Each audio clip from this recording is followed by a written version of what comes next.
Hello. Hey, how you doing? Good, how are you? Good. Just playing with my furnace. Uh-oh. That doesn't sound like a lot of fun. Oh, it's a humidifier.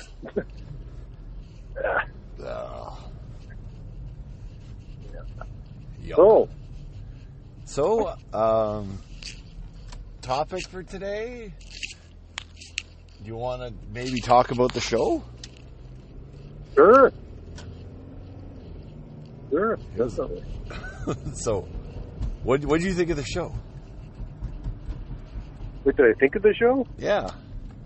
I don't know, it was probably one of the well, I want to say it was probably the best show we did, but I don't know what everyone else's opinion is. I mean, the sound was good, the crowd was good, just overall, it was just excellent.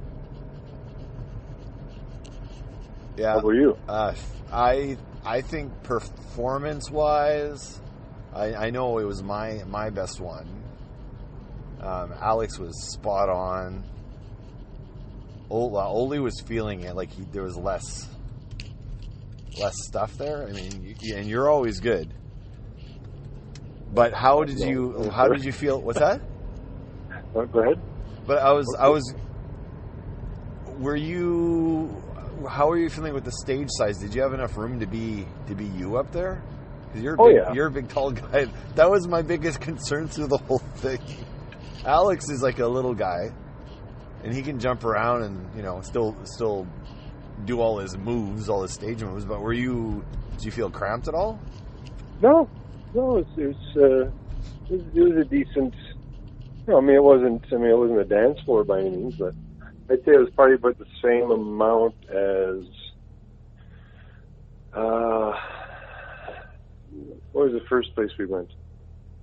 Just out in Selkirk there. Oh, at the merch. Mm-hmm.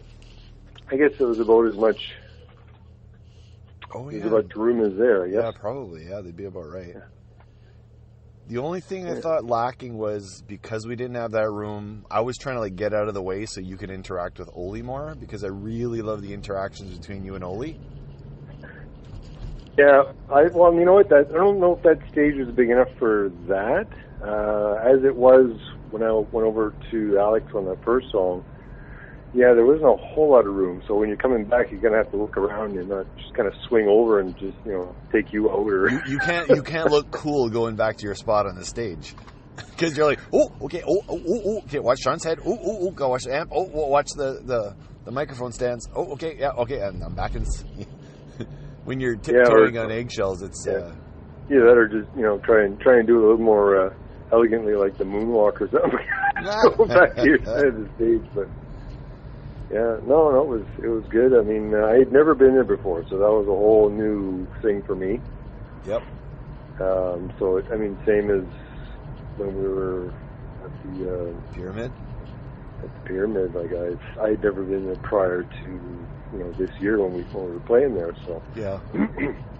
And for some reason, I don't know if someone was saying that it was kind of similar to the Cowboys or UC Night Moves or whatever, where it had a second level. But I don't know who said that, but unless they were talking about a different one altogether. Oh, they must have not even close. No, that place is... That's a small room. It's a bit more of an intimate room, which in some ways is kind of a good thing, I guess. Yeah. But I think for sound, though, this guy doing sound, holy crap. Yeah, that was the best sound. Oh, it was... And it's funny, though, now this is a humble guy. I think you must... Did you speak to him? Yeah, you spoke to him. Oh, yeah. He was when we first got there, he says, you know what? He says, and he gave me his name, and I'm really bad with names. Yeah, Mike, I think his name was. But he said the guy that normally does it, I think he was out in Selkirk. There was something going on, the Christmas party, or there was something. Anyways, but he said that he had shown him, or he had trained him, or they worked together, or something like that. So. Oh, okay. So pretty much to say that we're in good hands, and it definitely was. Yeah. Because I don't think it could have sounded any better, really. No, I totally agree. And Alex was using an ISO cap for the first time. Oh yeah, let's talk about the ISO cap. And just that alone was kind of like, do you really want to, I was nervous as hell for that too. when you're when you're trying something new at a show isn't usually the time to do it, but actually it turned out really well. Can you explain to the listeners what an ISO cab is? Because I didn't know what it was beforehand until Alex built it. Well, normally you have what he uses is a 212 cabinet. So you get two speakers in one cabinet, and that's what you use. And what you hear through the speaker is just like your stereo, like the sound comes out and you hear it, right? But with the ISO cab, basically it's a speaker in a cabinet with a cover. So you can crank it up, and you basically don't hear a whole lot because it's all enclosed, right? But now what you do is you stick a microphone in the box,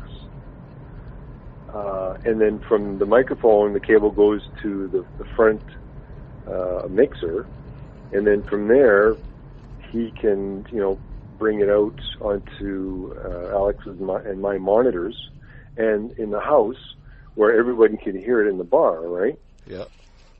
So it's way more adjustable, friendly that way. So if he's too loud on stage, you can't really turn him down unless you yell at him to turn it down. But the thing is with the IsoCab is you can it can be quiet as a mouse on stage, and then he can just have his sound just strictly coming out in front of him, and then you can kind of adjust it to what he likes, which was great because I normally, whenever we play anywhere, the only way I could hear Alex is if I could hear him coming from the other side of the stage. Yes. They never really came out through the monitors that well, and that's what I was kind of leery of because in the past it was never really that good for me hearing him. And then the IsoCab was like, and then sure enough, when he plugged it in, you could hear it out, the sound coming out, going out into the bar, but you couldn't hear them out in front of our monitors. Yes. So then he had him, put his up, and then he says, great, I could hear it, and I could hear it coming out of his, but there's nothing coming out of mine at that point, and then I got him to turn mine up. And then I could hear him great, and it was perfect. And then me with my, my amp was right behind me, thumping away, and then him in the front, and then Ole on the side, and then you coming out in the front too. Everything was just mixed perfect. Yeah. Well, yeah, I found Alex's old setup was it's almost like someone was pushing me from my right hand side of the stage. Like I was always struggling to hear you amidst all that and hear myself amidst all that because I was just drowned out from his amp all the time. So okay. Yeah, so I had better control over my vocal because of the IsoCab, because I could hear him clearly, but I could also somehow I was cutting through as well. So the whole that there's no way I want him to play with anything other than that from now on. And I'm actually would be curious to see if we can do it on the bass side as well, because it just sounded so freaking good. See, the only problem with the bass is, and we've had them when we were playing at the Pyramid, the speakers, the form, like the monitors, aren't built for, I don't think they're built for low-end bass, because I had them turn it up one time, and all I heard was snap, crackle, and pop, because Gotcha. I don't think they're made for that. But for me to feel it behind me and go, for me, it was perfect. Yeah. I don't know how well anyone else heard me, but it was perfect for me because I could really, I could hear, and they mic'd Ole's kick really good. So I could feel that, and then with mine, I could really, the cues were I'd say easy, but you knew exactly, when to hit your notes because it came out really, really clear. So. Oh yeah. Hey, I want to make sure that on this podcast, I'm going to put a shout out to the sound guy, Mike. He humble dude, because all he had to say was how great we were, and I kept telling him how great he was at making us he made us sound good. Oh yeah, he didn't take any credit at all. He just threw it back on how good we were, and God, that bass tone, wow, it was just carried through. And then he spent, when I talked to him, he spent time talking about each instrument and what he liked about it, and what, of course, being the egocentric singer, I spent some time talking about the vocal a bit. And he said that I was able to cut through, but the only reason I was able to cut through the room is only because of the work that he did. It was just like, that guy's got an ear. Like, he totally knows what he's doing. It was a pleasure, like, playing at that place for that reason alone. Even if no one was there, I would have been content just because of that guy. Yeah, I mean, it makes the experience like way better. That'd be like listening to a song in stereo. You got it cranked up, but then you can't hear this or you can't hear that. But he had it just dialed in. So it was awesome. It was so good. What do you think about the room in general? What do you think of the room in general? Oh, stop by. This is called the new Club St. B is the name of the place we played. Well, something kind of, not really I guess kind of off topic, but it was in the room, was a pinball machine that was right by the bathroom. Yep. Before we went on, I just kind of went there, figured, I'll throw, a buck in and, I'll lose my 3 balls, I'll be done. So I put my buck in, I go through 3 balls, and then another one comes out, and another one comes out, I assume I'm getting enough points because, this thing is so old that, you don't even see the display is half stuff's burnt out or whatever, so you can't see. And I was there for a good half an hour, and then I was like, okay, I was like, what? And started like, okay, I'm just gonna leave it. So as far as I know, it was still, I still had 3 balls, but thing eat your money. I was like, well, I've been playing for the same. I've been playing the same game for the last you hour. meant to play for like 5 or 10 minutes, and then all the next thing you know. Yeah, what? Someone from the club's going to listen to this, and they'll have it unplugged now. Yeah, that's awesome. Anyways, the way it looked, like the tiling, the black and the white tiling, looked really good. Yep.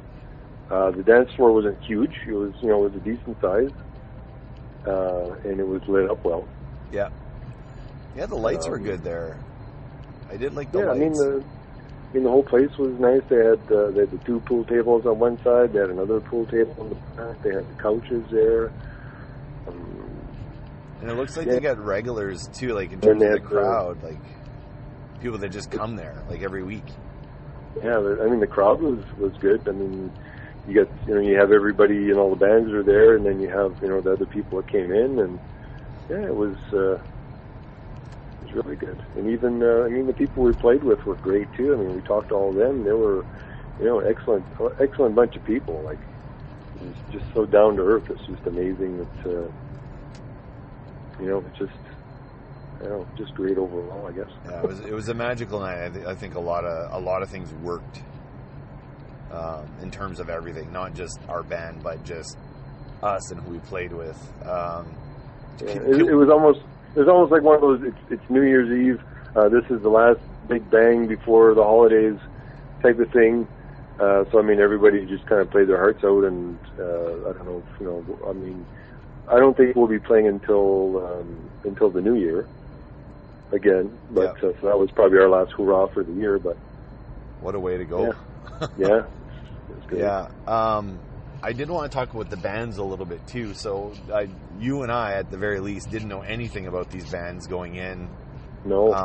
Oli knew both the bands, and I guess that's how the show got put together. But Quoth the Sun, like the first band, what did you you want to give a little description and what your take on them? Well, okay. Well, not knowing them before, they're the ones who put it on, no? I think so. Okay. I believe so. Like the lead singer of the band, because she seemed to be organizing everything, like with the door and all that other stuff, and with the money and whatnot. So I'm assuming she's the one who organized it. Yes. But so she was the singer in that band, and then they had 2 guitarists. The bassist was a female also, and then the drummer. And the music, that's all original music, right? Yeah, I believe so. Well, no, actually, it was. I think they played like 1 cover, maybe 2. Oh. I didn't recognize the songs, but I think they mentioned they were, this is not theirs or something along those lines. Oh, okay. I thought they're all original, but yeah, the stuff that they wrote and whatnot was very, very well done. Yep. And it sounded great. It's just simple. Like it was good. It all blended well. I felt like they were like a band. Like they weren't just a bunch of people that played music and they happened to be playing together and they were just kind of jamming. Like they really felt like a band. There was a brotherhood or sisterhood or whatever. And they all kind of hung out. They all kind of hung out like after and stuff because you could tell that they were, there wasn't like one person here, one person there, and the only time they get together is when they play. Like they, it's like they liked each other. They're pretty tight group. Yeah, and I like seeing that. I really because it carries across on the stage. So I think the vocalist was ridiculously talented, but I really liked the interplay between the two guitar players. Who was taking the lead, who wasn't, and they both had kind of distinctive. Like they didn't sound like each other, which I liked. I don't like it when two guitar players sound exactly the same. I felt like they had some separation there, which was good. Yeah, when they're the same, it kind of gets lost. Yeah. It's like you could be playing, like April Wine's got, how many guitars they got? Oh, yeah, they got like 3. And they all have they're all a little bit different tone, right? Yeah. But, so I mean, there was the Marshall and the Black Star, and they definitely had different tones. Yeah. I know and like I said, I'm terrible with names, but the guy who had the Marshall, he cut through really good. Yes. Oh, yeah. You could really hear him. Wait, that's the guy on the left-hand side, right? Or the guy with the dreads? The one that was on the far left. Okay, far left, yeah. Yeah. See, I didn't hear him as well because I was watching the door. I could really hear the tone of the other guy, but I couldn't hear the tone as well of the other guy. I mean, I could make it out, but I couldn't dissect it, I guess, is what I'm saying. Well, yeah, you're right beside the stage. So, I mean, when you're in the front of the house and you can hear everything the way it's supposed to be mixed, then it probably was mixed a lot better. But I heard the bass player was, I don't know, she really held it down, and I fell in love with that drummer. I don't know what it is about him, and but he was, I don't know, like he really stood out to me. Like, I mean, I don't know what to say. He felt like he had his own sound. Anyway, that's just me being, having. So you're a drummer. You know what you're talking. To me, the drums are pretty much drums, but you would know more than I would on that. Well, sure. On that aspect. But I mean, he stood out. Like drummers don't always stand out in bands. Sometimes they're just there holding it down, which is important. But this guy had the ability to actually to stand out. I don't know what the word is. Like, he wasn't just the guy behind the kid. He was, one of the... I felt like there was multiple front people to the band. And the drummer just wasn't in the back. He was more in the front. If that makes sense. Not physically, but I mean, like... He wasn't just hiding behind the kid. It felt like he was out there. Not a lot of drummers do that. Right, and hell of a nice guy too. Because after he came out and he was complimenting me on the tone of the bass, actually, and we got to talking and stuff. We were by the door there too, like where you were at. Talking about the show and that. Yeah, really, really nice guy. And then later on, like at the end of the night, I was talking a little bit with there was the bass player and the guitar player. Oh, did you? Both Okay. of them were there. So actually, I talked to them both.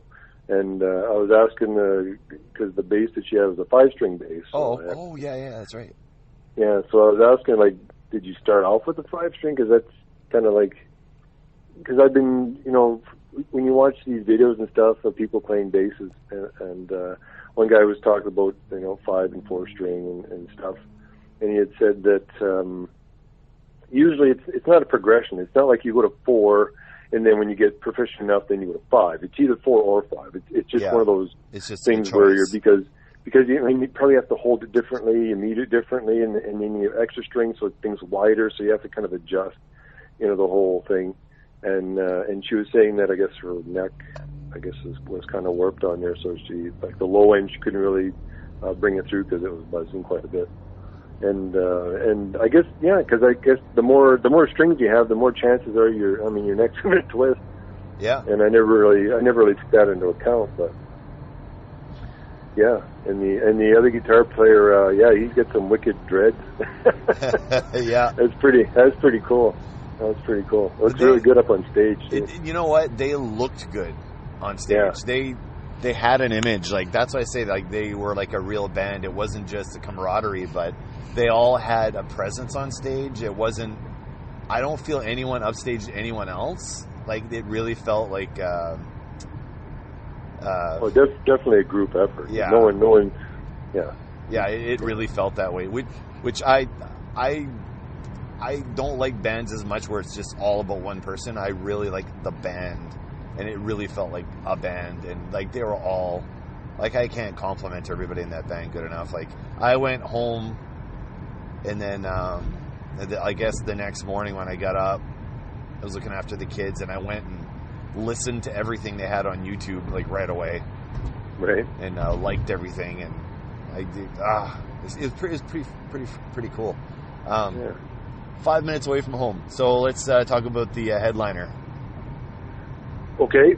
So the headliner was a cover band that called Willswitch Engage, and they do Killswitch Engage covers. Right. Yeah. Now, I've never listened to Killswitch. Yep. Like the music that the hard metal, new metal, or whatever you call it, that's not my cup of tea really, so I don't really listen to it. So I didn't really recognize any songs. No, Alex did. Oh yeah, well Alex is a huge this fan, is and then he's thumping away, and I'm like, well, I have no idea what this is. So it was kind of hard to not like sing along or hum along, because I don't really know the tunes, but yeah, I mean they were great too. I mean it was just I don't know what are your thoughts? You know what, I'm not a big Killswitch guy either. Before you joined Dome, we actually did a Killswitch song, so I was pretty excited when they played that one, Rosa Sharon. So, I was like, it's pretty cool. But anyway, like they were good. Like, I think that kind of music's incredibly difficult to play. Right.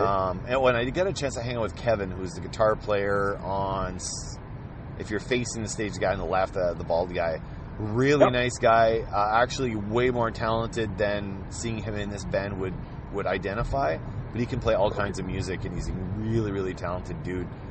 I really enjoyed talking to Kevin. He was awesome, but it was kind of neat how, I don't know, it's good that a band like Killswitch can have a cover band doing their songs, and everyone in the audience like is going ape shit for them. Like, I don't know, they had a really good energy, but it was really fun. It was just fun. Like, the singer was just a goofball, and it was awesome. He just kept joking around and self-deprecating or whatever. And but that was freaking hilarious. Like, I don't know, like it makes the night. I couldn't help but like kind of get into it, even though I'm not a fan of the Killswitch. I mean, I appreciate their music, but I'm not a hardcore fan or anything. But even not knowing most of the songs, I was like, I still had a good time. Like, they were just fun to watch. Yeah, true. I mean, their set was over. It's like, their set's over. Like, okay. Like the bass player's got he's also got, I think it was a 5-string bass also. Yes. But he had it was almost the same color as mine. Like, it was a different brand altogether, but it was kind of like the same aqua type thing. Yeah. It all sounded good. It's just a shame I didn't recognize any of the songs. Well, the only thing I would like to say, and I talked to Kevin about it, was that, man, I would love to see them play covers. I love to see them play originals. Yeah. Like, the cover thing is awesome, and it does have a certain cachet to it. Like, people will come see you because that's what you're doing. And, there's nothing like familiarity. And it takes talent to play. It takes talent to play covers, but it takes a lot of talent to play Killswitch covers, because Killswitch is a very solid band. Yeah. So, but I'd be really curious to see what these guys would come up with some originals.